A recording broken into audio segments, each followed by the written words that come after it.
Mr. President, in 2 months, Israel has killed 17,000 Palestinians, including 7,000 children. It wounded over 40,000 Palestinians. It displaced 1.9 million Palestinians. It destroyed 2/3 of their homes. It attacked and besieged and destroyed and neutralized virtually all the hospitals. It bombed the bakeries. It attacked UN shelters. It attacked journalists. It cut off the electricity. It placed every possible impediment on humanitarian aid and access. And we are all supposed to pretend that this aggression is not aimed at the destruction of the Palestinian people in the Gaza Strip, when it has besieged and bombed our people and deprived them of all requirements of life. This is Netanyahu's war. This is the war of the extremist coalition in power in Israel. No one should get sucked into it any further. Its aim is not security. Its aim is to prevent forever any prospect of Palestinian independence and of peace. These intentions are clear in the Gaza Strip as well as in the West Bank, including East Jerusalem. No one should pretend there is any question regarding the criminal nature of this assault. No one should pretend that those launching the bombs everywhere care at all about people held captive. No one should pretend that this war is targeting Hamas when almost all its victims are civilians, when 70% of those killed are women and children. Mr. President, we have hostages held by Israel as a means to terrorize and pressure our people. Children, women, men of all ages, by the thousands, including these days, those abducted in Gaza, humiliated and paraded in the streets, almost naked. We have 2 million hostages in the Gaza Strip. Our civilians have been attacked repeatedly. Our security and our very existence is under threat. Are we allowed to do what Israel does? The law should be upheld for everyone and against anyone. The same law that protects all civilians' life. There is no hierarchy of races or faith or nationalities.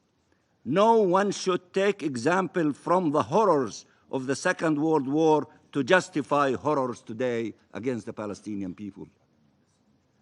Everything we built as humanity after the Second World War was to prevent these horrors. Now they are taking place in Gaza against the Palestinian people, displayed on the screens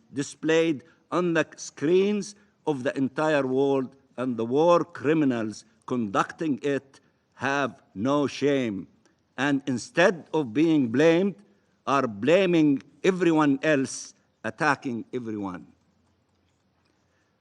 The Secretary General, who is upholding his sacred mission, who is standing by the UN Charter, they are attacking states who are refusing to be complicit with such crimes, including their allies.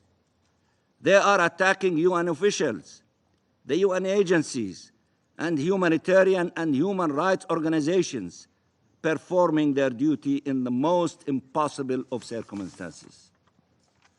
They are bullying, intimidating all those who stand for the rule of international law because they believe there is an international law specific to them that allows them to commit atrocities. How can this be allowed to continue? It can't. It shouldn't. It has to stop. Israeli exceptionalism has to end. and it has to end now. Stop rewriting international law to fit Israeli crimes, and stop calling for respect for international law while supporting an assault that has torn it into shreds. The Palestinian people will not die in silence. The Palestinian people will not die in vain. The Palestinian people deserve respect. Every people does, but we have earned it. We have paid the heaviest of price to earn it. We have survived every attempt to annihilate us over a century with barely any means. Show us respect, not in words, but in deeds. Show us respect to our lives, to our rights. A ceasefire cements Hamas's control of Gaza. But even more than that, calling for a ceasefire sends a clear message that Hamas is forgiven for their deliberate atrocities, and Hamas's oppression of Gazans is given a green light by the international community. Why is Hamas not held fully responsible by the UN and its bodies? Tell Gazans the truth. They have to hear it from you. This is the only way to bring about bottom-up change in Gaza.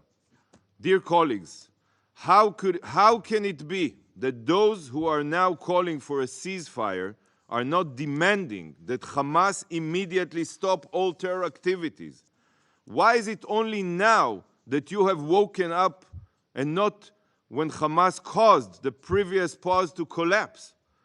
If this council wants to see a ceasefire, start by demanding it from Hamas, the party that broke the past two.